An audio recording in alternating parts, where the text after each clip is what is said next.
नमस्कार दोस्तों, दीपावली की मंगलमय शुभकामनाएं। दोस्तों, पटाखे तो आपने भी छोड़े होंगे, लेकिन विकास पुरुष ने दक्षिण राज्य में जो पटाखे की फैक्ट्री लगाई उसमें अनिल के पटाखे बने जो फूटे ही नहीं। उस पर अनिल के पटाखे के डीलर से जब शिकायत की तो उसने कहा कि एक बार जो माल बिक गया सो बिक गया, हमारा माल तो ऐसा ही है। अन्ना जैसे कालू अंकल तो फेल हो गए। वो बोले, हमने पहले ही कहा था कि हमारी कोई गारंटी नहीं है, हम जो कहते हैं वो करते नहीं और जो नहीं कहते वो कभी करते ही नहीं। अनिल के पटाखे बेचने वाले अन्ना कालू अंकल ने कहा कि हम तो दक्षिण प्रदेश के रहने वाले हैं, उत्तर देश वाले से हमारा क्या वास्ता है। हम तो अपना माल बेचने आए थे सो बेच लिया, अब टाटा बाय बाय। इस तरह हम ही नहीं, पूरा शहर अनिल नाम की कंपनी के फुस्सी बमों से दिवाली ठीक से नहीं मना पाए। दूसरी तरफ लक्ष्मी के पटाखे जो लोग लेकर के आए, उन्होंने खूब रंगत बिखेरी। लक्ष्मी की माया तो सभी जानते हैं। उस ब्रांड के विश्वसनीय पटाखे इतने अच्छे निकले, जो इतने अच्छे रिजल्ट दे सके कि कुछ कहा नहीं जा सकता। इसलिए लक्ष्मी की माया पर भरोसा रखिए। माता लक्ष्मी सबका भला करेंगी। जिन्होंने पूर्ण चेतन मन से अच्छी क्वालिटी के पटाखे खरीदे, वे चैतन्यता की ओर चले गए। इसलिए परिवार के मुखिया के लिए किसी मोहनी में नहीं पड़ना है, क्योंकि लक्ष्मी की माया तो पूर्ण चेतन मन से स्वीकार की जाती है। खैर, आगे बढ़ते हैं। अब आते हैं मुद्दों पर। शहर इस साल गर्मी के दिनों में पानी की किल्लत का शिकार होता है। पिछले 20 सालों में जिम्मेदारों ने इस समस्या की तरफ जरा भी ध्यान नहीं दिया, क्योंकि जिम्मेदारों ने जमीन के धंधे में उलझना ही ठीक समझा या वे उलझे रहे। कुछ सिंहस्थ के क्षेत्र में कॉलोनियां काटने में, तो कोई जमीनों के चक्कर में मास्टर प्लान ही बदलवाने में लग गए। शिप्रा किनारे की जमीनों के सौदे हुए और उन पर कॉलोनियां काटकर उन्हें ऊंचे दामों पर बेचने का उपक्रम किया जाता रहा। जो जिम्मेदार संत, मैंने अभी नाम नहीं लूंगा, जो जिम्मेदार संत जो अखाड़ा परिषद से जवाबदार पद पर जुड़े हुए हैं, वे अपने जमीर पर टिके नहीं रह सके। जिन्होंने कुछ दिन पहले शिप्रा शुद्धिकरण और सिंहस्थ की जमीनों पर अतिक्रमण को लेकर सरकार को घेरने की बात कही थी, सरकार से प्रश्न करने की बात कही थी, वो अपना सामंजस्य बैठाकर सेट हो गए और वे कालू के पक्ष में एक विज्ञापन करते हुए दिखाई दिए। जिन जिम्मेदार कथित विकास पुरुष और कालुओं और उनकी कंपनी ने शिप्रा के नाम पर छलावा किया, वो संत एक बार फिर छलिया and Phoolchand private limited company में शामिल हो गए। उन्होंने ऐसा क्यों किया, यह बात आप आसानी से समझ सकते हैं। शिप्रा छली गई और उज्जैन पेयजल के नाम पर छला गया। पिछले 2 दशकों में जब जिम्मेदारों से उज्जैन के पेयजल संकट पर बात की गई, हर बार जिम्मेदार अपनी मोहनी और लच्छेदार बातों में उलझाकर टालते रहे, क्योंकि इनका ध्यान जमीनों को कब्जाने में लगा रहा। यही बात कालू पर भी लागू होती है, क्योंकि दक्षिण का अन्ना कालू कोरा भू माफिया है। इन्हें शिप्रा और पेयजल संकट से क्या वास्ता। ये व्यापारी हैं, भू माफिया हैं, इन्हें आपकी प्यास से क्या सरोकार। जिम्मेदारों ने शिप्रा नर्मदा लिंक प्रोजेक्ट पर काम किया। 139 करोड़ 139 करोड़ की राशि जिम्मेदारों ने नर्मदा शिप्रा लिंक में फूंक डाली।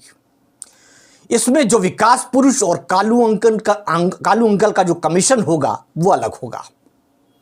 यह योजना भी खान प्रोजेक्ट की तरह फेल हो गई। क्यों फेल हुई, इसका भी उदाहरण देखिए।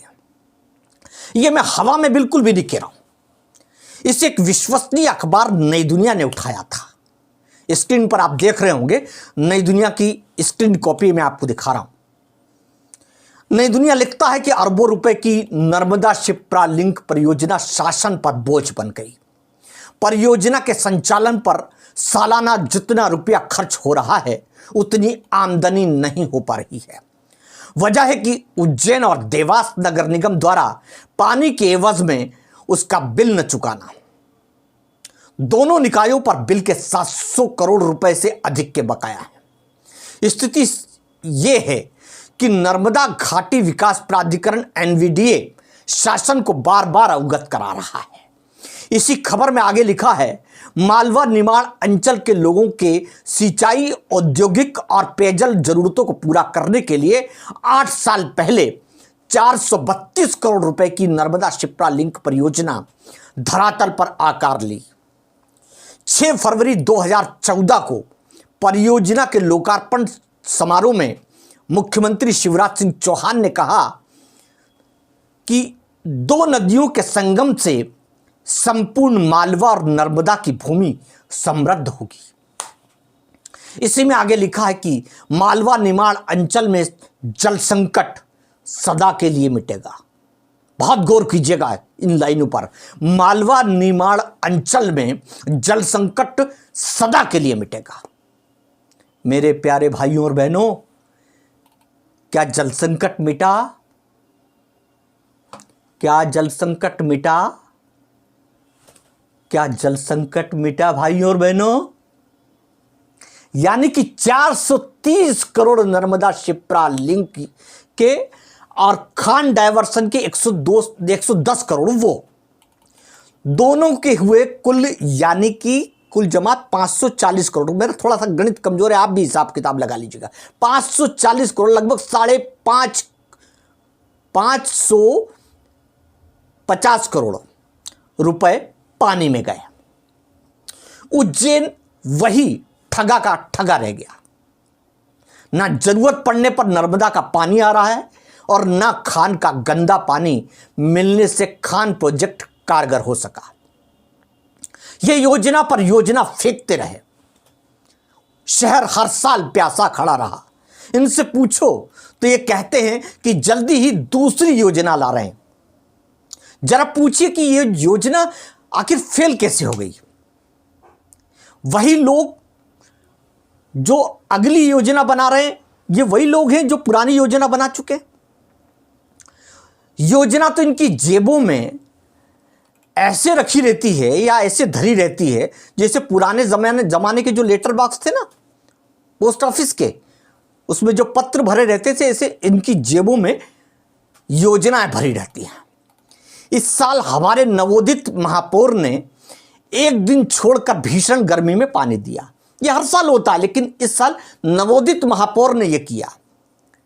हाँ, ये वही वीआईपी महापौर साहब हैं जिन्होंने महाकाल के गर्भगृह में अर्धलोटन अवस्था में सेल्फी खिंचवाई थी। आपको याद होगा, आधे लेट गए थे ज्योतिर्लिंग महाकालेश्वर के समक्ष और सेल्फी खिंचवाई थी पंडितों और पुजारियों के समक्ष, है ना। हर गर्मी में एक दिन छोड़कर पानी शहर की एक नियति बन गया है। जिम्मेदारों से जब प्रेस कॉन्फ्रेंस में सवाल कीजिए तो वे प्रेस कॉन्फ्रेंस में बाहुबलियों की तरह बाहें चढ़ा लेते हैं। उनकी त्योरियां चढ़ जाती हैं।